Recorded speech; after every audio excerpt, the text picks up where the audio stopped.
여러분, 혹시 이런 경험 있으신가요? 아침에 일어났는데 몸이 무겁고 예전엔 아무렇지도 않았던 일인데 요즘은 왜 이렇게 피곤한지 모르겠다고 느끼신 적이요. 밤에 자주 깬다거나 가슴이 자꾸 두근거린다거나 무엇보다도 예전 같은 활력이 없어서 가족들과 함께 있어도 마음이 안 들고요. 그런데 이게 나이 때문인지 아니면 다른 이유가 있는 건지 선뜻 누구한테 물어보기도 민망하신 분들이 많으실 거라고 생각합니다. 저는 비뇨과 전문의입니다. 남성 건강을 전문으로 연구하고 진료해 온 지 벌써 20년이 넘었습니다. 서울의 대형 종합병원에서 근무하면서 정말 수많은 남성분들을 만났는데요. 60대, 70대 남성분들이 진료실에서 차마 먼저 꺼내지 못하고 머뭇거리다가 진료 막바지에 조용히 물어보시는 질문이 있어요. 때로는 가족들 모르게 몰래 찾아오시기도 합니다. 오늘은 바로 그 이야기를 해보려고 합니다. 자위 행위와 노년기 남성 건강에 대한 이야기입니다. 이건 수치스럽거나 숨겨야 할 이야기가 아닙니다. 이건 의학입니다. 과학입니다. 먼저 한 가지 말씀드리고 싶은 게 있어요. 저도 알고 있습니다. 이 주제에 대해 자위는 건강에 좋다. 전립선 건강을 위해 오히려 규칙적으로 해야 한다는 이야기를 들어보신 분들이 많으실 거예요. 실제로 그런 연구도 있고 그런 내용의 영상도 많죠. 그 말이 완전히 틀린 건 아닙니다. 하지만 불완전합니다. 오늘 제가 말씀드릴 내용은 그 반대가 아니에요. 중요한 건 빈도와 나이에 따른 신체 회복 능력의 변화입니다. 이걸 이해하면 여러분은 왜 어떤 의사는 해라 하고 어떤 의사는 조심해라 하는지 그 차이가 뭔지 알게 될 거예요. 저는 진료하면서 항상 느끼는 게 있어요. 60대 이상 남성분들은 자신의 몸에 대해 젊었을 때보다 훨씬 덜 솔직하게 이야기하신다는 겁니다. 창피하기도 하고, 이 나이에 이런 걸 물어봐도 되나 싶기도 하고요. 아내에게도 말 못하고 자식들한테도 말 못하죠. 그런데 그 침묵이 결국 더 큰 문제를 만드는 경우를 저는 너무 많이 봤습니다. 몇 년 전에 68세 남성 환자분이 오셨어요. 서울에서 오랫동안 중소기업을 운영하셨던 분인데 퇴직 후에 체력 관리도 열심히 하시고 등산도 주 3회씩 다니시던 분이었어요. 주변 사람들도 그 정도 나이치고는 정말 건강하다고 인정하는 분이셨죠. 그런데 언젠가부터 등산을 다녀오면 이틀은 누워 있어야 할 만큼 피로가 심해지셨고 가끔 가슴이 두근거리고 머리가 멍한 느낌이 든다고 하셨어요. 처음엔 단순히 나이가 들어서 그런가 보다 하셨는데 저와의 상담 과정에서 한 가지가 눈에 띄었습니다. 그분은 거의 매일 자위 행위를 하고 계셨어요. 젊었을 때부터 이어온 습관인데 딱히 문제가 없어서 그냥 유지하고 계셨다고 하셨죠. 가끔 아내와도 관계를 가지시지만 기본적으로 자신의 습관을 계속 유지하고 계셨던 거예요. 여러분, 여기서 중요한 전제를 하나 말씀드려야 해요. 자위 행위 자체가 나쁜 건 아닙니다. 이걸 먼저 분명히 해드리고 싶어요. 어떤 분들은 이 말을 하면 자위를 권장하는 것처럼 받아들이시는데 그게 아닙니다. 문제는 빈도와 나이에 따른 신체 회복 능력의 변화입니다. 이건 매우 중요한 차이입니다. 20대, 30대 남성의 몸과 60대, 70대 남성의 몸은 완전히 다릅니다. 이건 당연한 이야기인데 많은 분들이 성적인 습관에 있어서만큼은 이 차이를 잘 적용하지 못하시더라고요. 젊을 때 하루에 한 번 해도 멀쩡했으니까 지금도 괜찮겠지 하고 생각하시는 거죠. 그런데 신체 내부에서는 꽤 다른 일이 벌어지고 있습니다. 사정을 하면 우리 몸은 엄청난 에너지를 씁니다. 심장 박동이 빨라지고 혈압이 오르고 신경계가 활성화됩니다. 호르몬도 급격하게 변합니다. 젊을 때는 이 과정이 끝나면 몸이 금방 정상으로 돌아오죠. 그런데 나이가 들수록 특히 60대를 넘어서면 이 회복 과정이 훨씬 느려집니다. 심혈관계도 그렇고 호르몬 균형도 그렇고 신경계 회복도 마찬가지예요. 우리 몸의 회복 속도가 전반적으로 느려지는 거죠. 제가 20년 넘게 진료를 하면서 보니 과도한 자위행위 후에 나타나는 증상들이 있어요. 첫 번째는 만성 피로입니다. 그냥 피곤한 게 아니라 아무리 자도 회복이 안 되는 느낌. 몸이 늘 무거운 느낌이요. 침대에서 일어나는 것이 힘들고 하루 종일 에너지가 없는 거예요. 많은 환자분들이 이걸 단순히 노화 증상으로 여기고 넘어가시는데 사실 생활 습관과 연결된 경우가 꽤 있습니다. 비타민을 먹어도 영양제를 먹어도 좋아지지 않는 피로가 바로 그것입니다. 두 번째는 심장에 오는 부담입니다.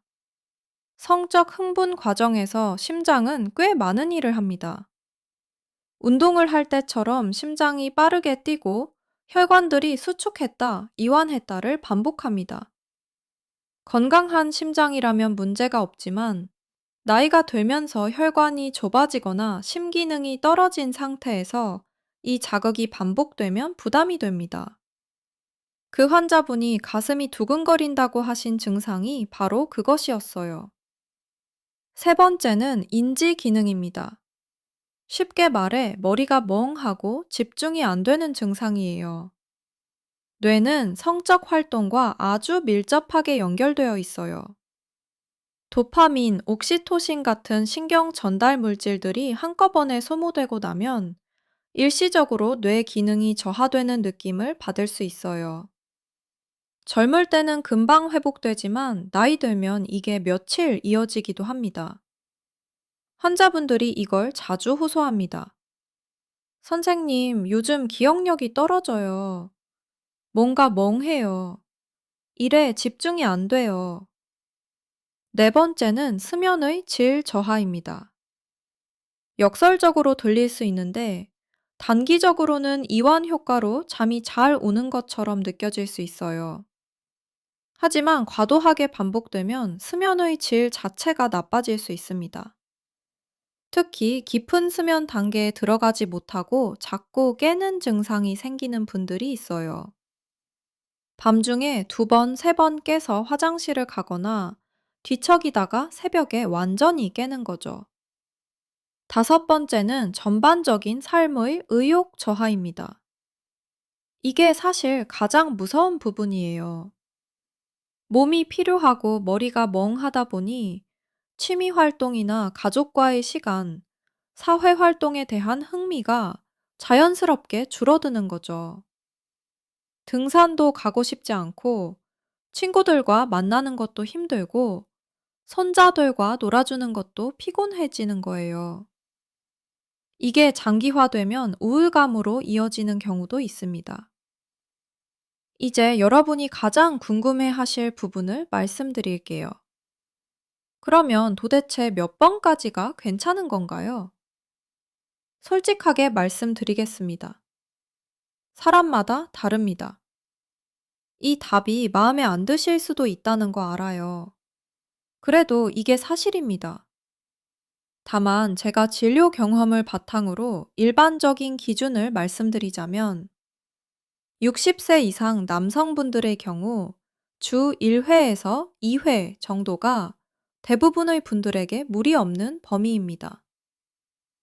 65세 이상이시라면 주 1회 혹은 11회, 1회 정도로 생각하시면 좋습니다. 75세 이상이시라면 더 조절하셔야 할 수도 있어요. 그런데 여기서 중요한 건 빈도보다 내 몸의 신호를 읽는 것입니다. 이게 핵심입니다. 다음날 평소처럼 활기차게 활동할 수 있다면 크게 걱정하지 않으셔도 됩니다. 등산도 가고 싶고, 친구들도 만나고 싶고, 일도 집중이 되고, 하지만 그 다음날 혹은 이틀 후에도 피로가 풀리지 않고 머리가 무겁고 가슴이 두근거리는 증상이 있다면 그건 몸이 이제 좀 쉬어 라고 신호를 보내는 겁니다.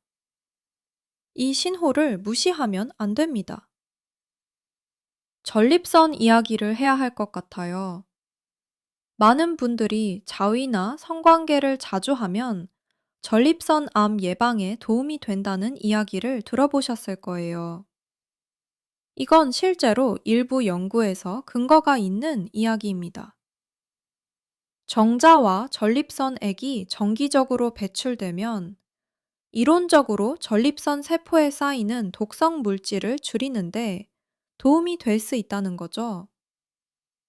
그런데 여기서 정기적으로와 과도하게는 다른 이야기입니다. 매우 다른 이야기예요. 전립선 건강을 위한 배출의 이점은 대체로 월 4회에서 8회 정도의 범위에서 연구된 겁니다. 이게 매일 혹은 하루에도 여러 번 해야 한다는 의미가 아니에요. 오히려 과도한 성적 활동은 전립선 주변의 혈류와 근육에 불필요한 긴장을 줄 수 있습니다. 염증을 유발할 수도 있고요. 전립선 비대증이 있으신 분들은 더욱 주의하셔야 합니다. 성덕흥구는 전립선 주변 근육을 수축시키는데 이미 커진 전립선이 있는 상태에서 이 자극이 반복되면 배뇨 증상이 악화될 수 있어요. 소변 줄기가 약해지거나 자다가 화장실을 자주 가게 되거나 잔뇨 가감이 심해지는 증상으로 나타날 수 있습니다. 제 환자 중에 이런 분이 있었어요. 처음엔 단순히 나이가 들어서 그런 거라고 생각했는데 빈도를 줄이자마자 증상이 개선되셨습니다. 고혈압, 당뇨, 신장 질환이 있으신 분들도 조심하셔야 합니다. 이런 질환들은 이미 혈관 기능에 영향을 주고 있는데 여기에 성적 활동으로 인한 혈압 상승과 심박수 증가가 더해지면 부담이 커질 수 있어요. 실제로 성적 활동 중에 심근경색이 발생하는 경우도 있습니다. 이런 분들은 담당 의사와 꼭 상담을 해보시길 권해드립니다. 절대 창피해 하지 마시고요. 또한 발기부전 치료를 위해 약물을 복용 중이신 분들도 마찬가지입니다.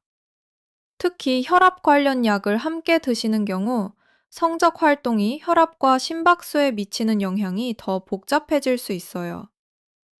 한 가지 더 말씀드리고 싶은 건 심리적인 부분입니다.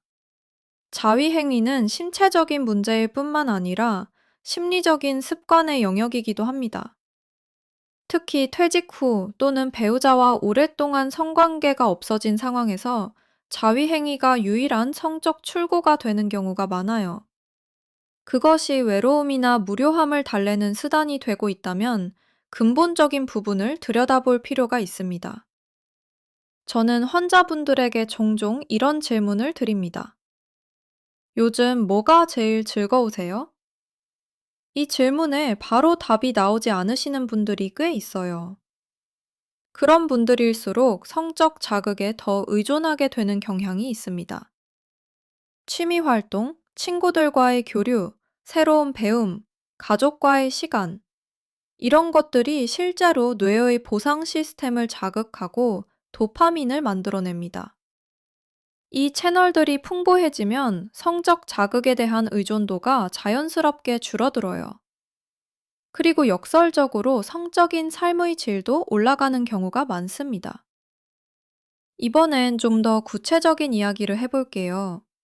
자위행위 횟수를 줄이거나 조절하려고 할 때 어떻게 하면 좋을지요? 첫째로 갑자기 완전히 끊으려고 하지 마세요. 이건 거의 대부분 실패합니다. 금연이나 금주와 마찬가지로 갑작스러운 완전 중단은 오히려 스트레스가 되고 반동이 올 수 있어요. 대신 서서히 간격을 늘리는 방식이 훨씬 지속 가능합니다. 예를 들어 매일 하신다면 이틀에 한 번으로 줄이고 일주일 후에 3일에 한 번으로 늘려가는 식으로요. 둘째로 시간대를 바꿔보세요. 많은 분들이 저녁이나 자기 전에 습관적으로 하시는 경우가 많은데 이 시간대에 다른 루틴을 만들어 두면 도움이 됩니다. 가벼운 스트레칭을 한다거나 책을 읽는다거나 음악을 듣는다거나 따뜻한 우유를 마신다거나 하는 방식으로요. 신체 시계를 바꾸는 거죠. 셋째로 몸을 쓰세요. 규칙적인 운동은 테스토스테론을 건강하게 유지해 주면서도 성적 에너지를 건강한 방식으로 소비할 수 있게 해줍니다. 특히 근력 운동과 유산소 운동을 함께 하시면 전반적인 호르몬 균형에 도움이 됩니다. 걷기, 등산, 자전거, 수영 모두 좋습니다. 야외에서 하는 운동이 더 효과적입니다. 햇빛을 받으면서 운동하면 뇌에도 좋고 기분도 좋아져요. 넷째로 수면을 챙기세요. 수면이 부족하면 테스토스테론이 떨어지고 테스토스테론이 떨어지면 역설적으로 성적 자극에 대한 집착이 강해지는 경우가 있어요. 악순환이 되는 거죠. 충분한 수면이 건강한 성호르몬 유지에 정말 중요합니다. 밤 11시 이전에 잠들고 7시간 정도 자는 것을 목표로 하세요. 다섯째로 식습관도 함께 챙겨주세요. 아연이 풍부한 음식들. 예를 들어 굴, 호박씨, 견과류 등이 남성 생식 건강에 도움이 됩니다. 오메가3이 풍부한 등 푸른 생선도 혈관 건강과 호르몬 생성에 좋습니다. 검은 콩, 검은 깨 같은 음식도 좋고요. 반면 지나친 음주는 테스토스테론을 낮추고 성기능을 약화시킵니다. 일주일에 3일 이상 음주를 하시는 분들은 특히 주의하셔야 합니다. 고혈압 수술을 받으신 분들이나 전립선 수술 경험이 있으신 분들은 일반적인 기준을 그대로 적용하시면 안 됩니다. 이런 분들은 사정이 되지 않거나 역행성 사정이 일어나거나 성적 감각 자체가 달라진 경우가 있어요. 이 경우에는 반드시 담당 비뇨과 전문의와 개별 상담을 통해 본인에게 맞는 조언을 받으셔야 합니다. 어떤 분은 완전히 피해야 하고 어떤 분은 조절만 해도 되기 때문입니다. 또 한 가지 흔한 질문이 있어요. 선생님, 그럼 제 아내는요? 부부 관계는 어떻게 해야 하냐는 질문입니다. 자위 행위와 부부 관계는 다릅니다. 부부 관계는 심리적인 유대감이 함께하기 때문에 신체 회복에 미치는 영향이 조금 다를 수 있습니다. 또한 상호작용이 이루어지기 때문에 일방적인 자극과는 다릅니다. 다만 이 경우에도 과도하게 자주 하면 좋지 않습니다. 주 1회 정도의 부부 관계가 건강한 범위라고 봅니다. 어떤 분들은 이렇게 물으세요. 선생님, 그럼 제 남성으로서의 본능은요? 좋은 질문입니다. 여러분, 남성으로서의 본능과 노년의 신체 현실은 별개의 문제입니다. 우리는 지능적인 선택을 할 수 있는 능력을 가지고 있습니다. 젊었을 때의 본능에만 따르는 것이 성숙한 선택은 아닙니다. 오히려 자신의 신체 신호를 듣고 지혜로운 선택을 하는 것이 진정한 남성다움입니다. 이건 창피하거나 숨겨야 할 이야기가 아닙니다. 비뇨과 진료실은 바로 이런 이야기를 하기 위해 존재하는 곳이에요. 저는 20년 넘게 이 일을 해오면서 이런 이야기를 먼저 꺼내주시는 환자분들이 결국 더 건강해지시는 걸 수없이 봤습니다. 용기 내서 말씀해주신 분들이 정말로 삶의 질이 올라갑니다. 여러분, 노년이라는 단어가 마치 무언가를 잃어가는 시간처럼 느껴지실 때가 있으실 거예요. 젊었을 때만큼 활력이 없고, 회복도 더디고, 여기저기 신호가 오고. 그런데 저는 오히려 이 시기야말로 자신의 몸을 가장 현명하게 돌볼 수 있는 시간이라고 생각합니다. 젊었을 때는 몸이 웬만한 무리를 그냥 버텨줬어요. 그래서 많이 무시하고 지나쳤죠. 그런데 60대, 70대가 되면 몸이 훨씬 솔직하게 신호를 보냅니다. 이 신호를 무시하지 않고 귀 기울이는 사람이 결국 더 오래, 더 건강하게, 더 활기차게 살 수 있습니다. 오늘 제가 말씀드린 내용을 정리해 드릴게요. 자위행위 자체는 죄악이 아니고 무조건 나쁜 것도 아닙니다. 전립선 건강을 위한 정기적 배출이 의미 있다는 연구도 실제로 있고, 그건 사실입니다. 다만, 나이가 들수록 빈도와 신체 반응에 주의를 기울여야 합니다. 60대 이상이시라면 주 1회에서 2회, 65세 이상이시라면 주 1회 또는 11회, 1회 정도가 대부분의 분들에게 무리 없는 기준입니다.